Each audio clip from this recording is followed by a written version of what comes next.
अस्सलामुअलैकुम वरहमतुल्लाहि वबरकातुहू। जी हाँ, मैं फिर से हाज़िर हूँ एक बहुत ही ख़ास वीडियो के साथ। और आज की इस वीडियो में मैं आपको बताने वाला हूँ सयाक़ व सबाक़, क्योंकि सबसे ज़्यादा बच्चे परेशान होते हैं सयाक़ व सबाक़ में ही, और उन्हें ये समझ में नहीं आता है कि आखिर मैं इसे बनाऊँ तो कैसे बनाऊँ, आइडिया नहीं मिल पाता है। तो आज की इस वीडियो में मैं आपको आसानी के साथ समझा दूँगा कि आप किस तरह से बनाओगे। तो देखिए, सबसे पहले आप सयाक़ व सबाक़ का मतलब समझ लें। तो सयाक़ व सबाक़ का मतलब होता है तसलसल, रब्त यानी जुड़ाव यानी कनेक्शन, यही होता है। और सबाक़ जो है वो सबक की जमा असबाक़, वहीं से ये सबाक़ आया है। तो आखिर सयाक़ व सबाक़ का मतलब क्या होता है? तो मतलब यह है कि नस्र की तशरीह, यानी इसमें इक़्तिबास के आगे पीछे की बातों को शामिल करना होता है। जिस तरह से आप शेर की तशरीह करते हैं उसी तरह नस्र की भी तशरीह की जाती है ना। इसमें क्या है, मैंने कहा था कि सयाक़ व सबाक़ का मतलब है नस्र की तशरीह। तो जिस तरह से आप मिर्ज़ा गालिब या यगाना चंगेज़ी की शेर की तशरीह करने का आता है तो तशरीह करते हैं, तो उसी तरह नस्र की भी तशरीह की जाती है। और इसमें बताया जाता है कि ये कहाँ से लिया गया है और इसका मकसद क्या है। तो यही सब बातें जो है वो सयाक़ व सबाक़ में बताई जाती है। तो चलिए हम स्क्रीन पर चलते हैं और वहाँ से आपको बताता हूँ कि किस तरह से आप अगर इस तरह का सवाल आवे तो कैसे बनाएंगे। तो सबसे पहले हमने यहाँ पर लिया है दर्ज झैल इक़्तिबास का सयाक़ व सबाक़ के हवाले से तशरीह कीजिए। क्या तुझमें इतनी ताकत नहीं कि खुदा के नाफरमान इंसान को अपने आतिश तमाचे से खबरदार कर दे? बेशक तुझमें सब ताकतें खुदा ने रखी है, मगर तू अच्छी ताकतों को काम में लाता है जिससे किसी को तकलीफ़ या किसी की दिल आज़ारी न हो। ये सयाक़ व सबाक़ में यही दे दिया गया है और इसको कहा जा रहा है कि दर्ज झैल इक़्तिबास का सयाक़ व सबाक़ के हवाले से तशरीह करना है। तो आप सबसे पहले क्या लिखेंगे? मंदरजा बाला इक़्तिबास, जहाँ से भी ये लिया गया है उसका मतलब उस चैप्टर का नाम और उस मज़मून निगार का नाम, यानी उस राइटर का नाम। तो मंदरजा बाला इक़्तिबास जो है ये लिया गया है ख्वाजा हसन नज़ामी के मज़मून मिट्टी का तेल से। तो इसलिए यहाँ पर लिखा गया है मंदरजा बाला इक़्तिबास ख्वाजा हसन नज़ामी के मज़मून मिट्टी का तेल से लिया गया है। पेश नज़र इक़्तिबास में सबक के आखिरी पैराग्राफ से माखूज़ है। इक़्तिबास में ख्वाजा हसन नज़ामी वाज़ाना अंदाज में मिट्टी के तेल से मुखातिब है और कहते हैं कि क्या तुझमें ताकत नहीं कि तू अल्लाह के हुक्म को ना मानने वाले को अपने ज़ोरदार तमाचों से आगाह कर दे कि अल्लाह ने तुझे बेशुमार ताकतें दे रखी है। तू अपनी अच्छी ताकतों को काम में लाकर लोगों की भलाई करता है जिससे न किसी को तकलीफ़ होती है और न किसी का दिल दुखता है। पेश नज़र इक़्तिबास से ज़ाहिर होता है कि मज़मून निगार ने बात से बात पैदा करते हुए तबलीग की सूरत पैदा की है और इंसानों को अपनी अच्छी ताकत को इस्तेमाल करने की तलक़ीन की है। चूँकि बहुत से इंसान ऐसे भी हैं जो अपनी गलत ताकत का इस्तेमाल करके दूसरों को तकलीफ़ पहुँचाते हैं और उनका दिल दुखाते हैं। अगर इंसान मिट्टी के तेल की तरह अच्छी ताकत का इस्तेमाल करे तो दुनिया में हर जगह अमन व अमान कायम रहेगा। कहने का मतलब यही हुआ कि ये जो आपको सयाक़ व इक़्तिबास दिया गया है इसके आगे पीछे की बातों को आपको बताना था, तो वो मैंने बता दिया। अब आगे देखिए, एक और है इक़्तिबास। इंशाइया की इम्तियाज़ी ख़ुसूसियत यह है कि इसमें मौजू की मरकज़ियत तो कायम रहती है, लेकिन इस मरकज़ियत का सहारा लेकर बहुत सी ऐसी बातें भी कह दी जाती है जिनका मौजू से कोई गहरा ताल्लुक़ नहीं। अब सबसे पहले आपको क्या पता करना है कि यह इक़्तिबास लिया कहाँ से गया है, किस सबक से लिया गया है, इसके मुसन्निफ़ कौन है। तो देखिए जवाब में क्या है, इस वक्त जो इक़्तिबास मेरे सामने तशरीह तलब है वह मेरे नसाब में शामिल मारूफ नाक़िद और इंशाइया निगार वज़ीर आगा के मज़मून इंशाइया क्या है से माखूज़ है।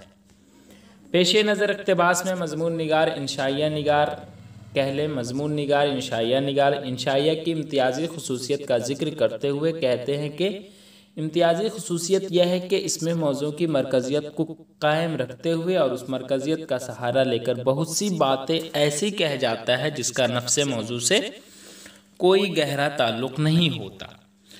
कहने का मतलब यह है कि इंशाइया की इम्तियाज़ी ख़ुसूसियत पर कायम रहते हुए भी बहुत सी बातों को बयान कर सकता है।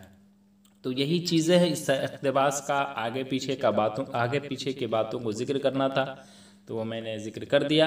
एक और इक़्तिबास देखें, ज़ैल इक़्तिबास की तशरीह सयाक़ो सबाक़ के साथ कीजिए। तो जब तलक शहज़ादा जो मालिक इस तख्तो चतुर का है, जो जवान हो और शऊर संभाले और अपना घर देखे भाले, तुम इसकी नयाबत कीजिए और सिपाहदर दरयत को ख़राब न होने दीजिए। जब वह बालिग हो उसको सब कुछ समझा बुझाकर तख्त हवाले करना, और रोशन अख्तर जो तुम्हारी बेटी है कि उससे शादी करके तुम सल्तनत से किनारा पकड़ना। इस सुलूक से बादशाहत हमारे ख़ानदान में कायम रहेगी, कुछ खलल ना आवेगा, यह कहकर आप तो जाँ बहक तस्लीम हुए। अब ये सुनने के बाद आपको खुद ब खुद समझ में आ गया होगा कि ये कहाँ से लिया गया है। तो ये दास्तान बागो बहार जिसके मुसन्निफ़ मीरामन देहलवी है, वहाँ से लिया गया है। तो इसका जवाब किस तरह लिखना है?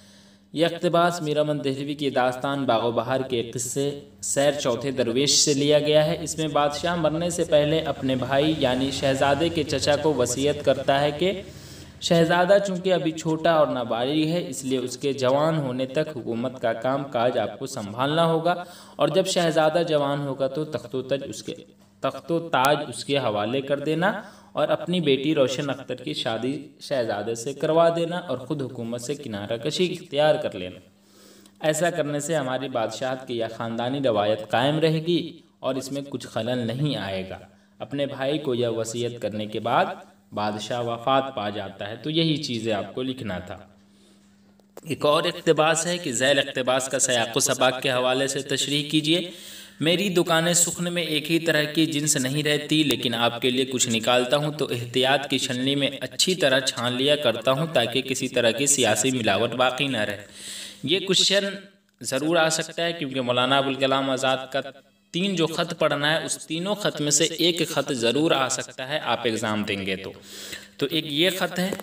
तो इसका तशरीह देखिए किस तरह करना है। इस वक्त जो नसरी इक़्तिबास मेरे सामने तशरीह तलब है, गुबार खातिर के ज़ेर नसाब खतूत में पहले ख़त से माखूज़ है और ख़त का आखिरी पैराग्राफ है।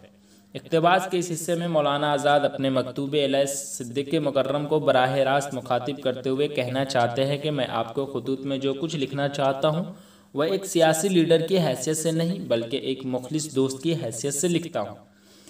मौलाना आज़ाद कहते हैं कि मेरे अदबी व इल्मी ज़ख़ीरे और दिल की दुनिया में हर किस्म के ज़ौक़ के लोगों के लिए सामान्य तस्कीन है, लेकिन जब आपको खतूत लिखता हूँ तो सोच समझ कर लिखता हूँ और आपके ज़ौक़ के मुताबिक लिखता हूँ।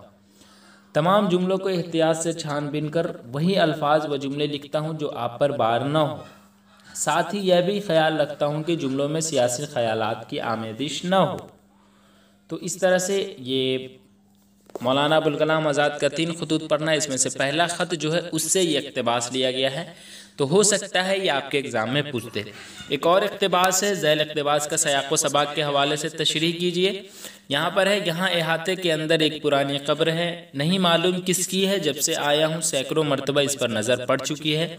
अब इसे देखता हूँ तो ऐसा महसूस होने लगता है जैसे एक नए तरह का उन्स इससे तबीयत को पैदा हो गया है।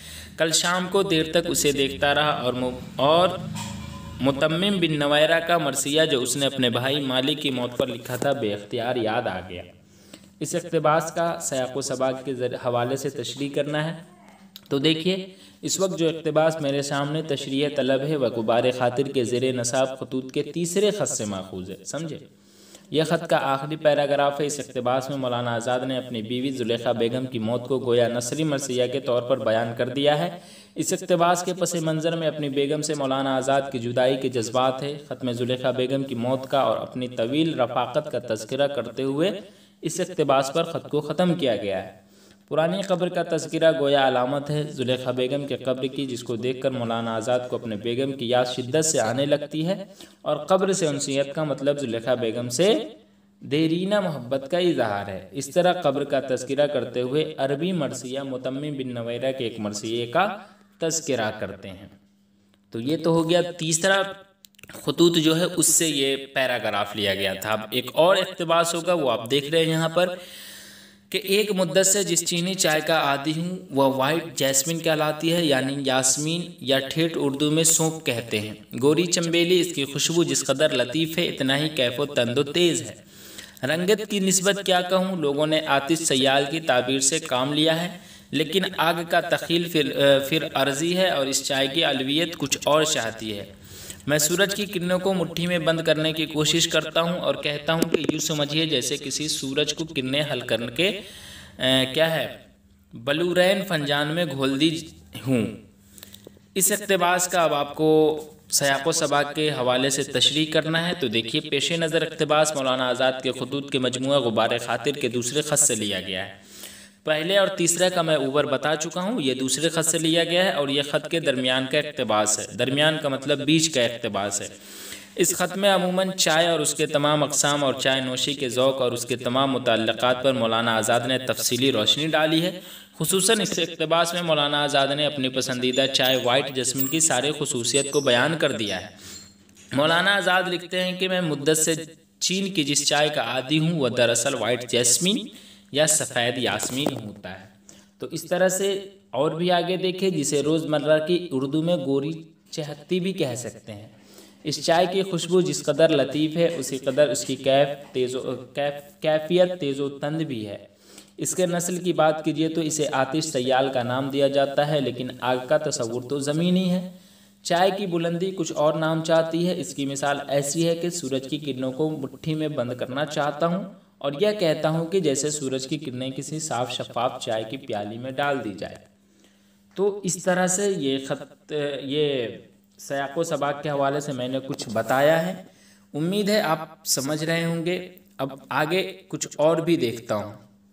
तो आगे देखिए क्या है। मिस्टर रज़ा के हया का हाल तो सुन चुके, अब हमारी बेहयाई की दास्तान सुनिए।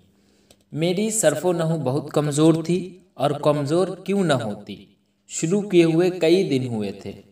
एराब में हमेशा गलती करता था। नस्र को तो संभाल लेता था मगर नज़्म में दिक्कत पड़ती थी। शेर खुद भी कहता था दूसरों के हज़ारों अशार याद थे, इसलिए शेर गोई को तख्ती से गिरने नहीं देता था।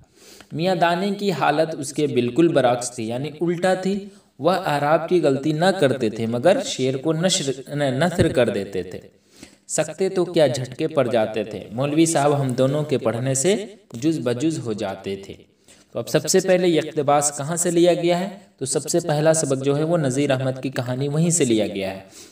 तो आप क्या लिखेंगे? पेश नज़र इक़्तिबास नज़ीर अहमद की कहानी के उन्वान से मिर्ज़ा फ़रतुल्लाह बेग के एक खाका से माखूज़ है, जिसमें फ़रतुल्लाह बेग ने मौलवी नज़ीर अहमद की तदरीस के दौरान अपनी खामियाँ और मौलवी साहब के रद्द अमल को बयान किया है। मिस्टर रज़ा जो खाका निगार के हम सबक थे यानी हम साथी थे, उनकी कैफियत बयान करने के बाद अपने बारे में कहते हैं कि वह सरफ़ो नहू में तो कमज़ोर थे ही, साथ एराब में भी बहुत गलतियाँ करते थे। उसके बाद आगे देखिए, वह खुद शायरी भी करते थे और दीगर शोरा के हज़ारों अशार भी पढ़ते थे, इसलिए शेर खानी में वह तख्ती के मेयार का ख्याल रखते थे। इसी तरह उनके दूसरे साथी मियाँ दानी के बारे में लिखते हैं कि वह एराब की गलती तो नहीं करते थे, लेकिन शेर को नस्र के अंदाज में पढ़ते थे, जिसमें अक्सर क्या कहते हैं झटके पढ़ने लगते थे। यही वजह थी कि मौलवी नज़ीर अहमद साहब जो है वो मियाँ दानी के पढ़ने से अक्सर नाराज़ हो जाया करते थे। तो इस तरह से आप लिख देंगे। आगे एक और है जो देखें, अमेरिका का रॉकफेलर इसी खाक के नीचे रहने वाले तेल की बदौलत लातादाद दौलत का मालिक है।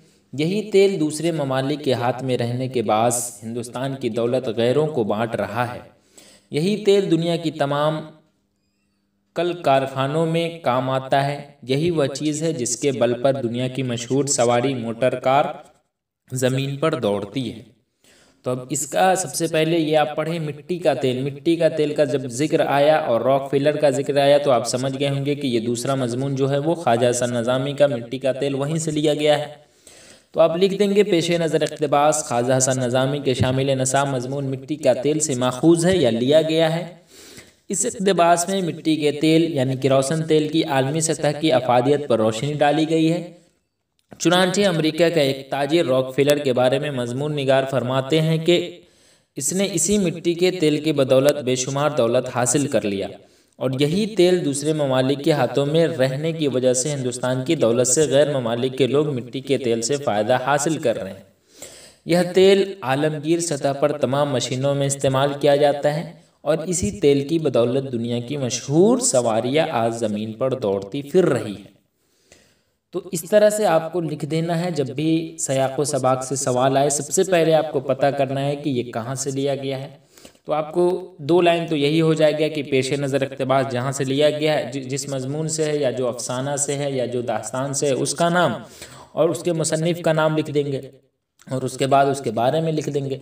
अगर लास्ट में कुछ भी ना समझ में आवे तो आप यही उतार के चले आना, लेकिन छोड़ कर मत आना। आप जब समझ में ना आवे कुछ भी तब उसमें नंबर मिल सकता है। वैसे मैं ये नहीं कह रहा हूँ कि आप छोड़ कर ही आ जाना या यही उतार के आना, नहीं, कुछ समझ में ना आवे तब आप यही लिख कर आ जाना। तो चलिए आज के लिए बस इतना ही। इंशाअल्लाह फिर मैं एक नई वीडियो के साथ आऊँगा, तब तक के लिए खुदा हाफिज़।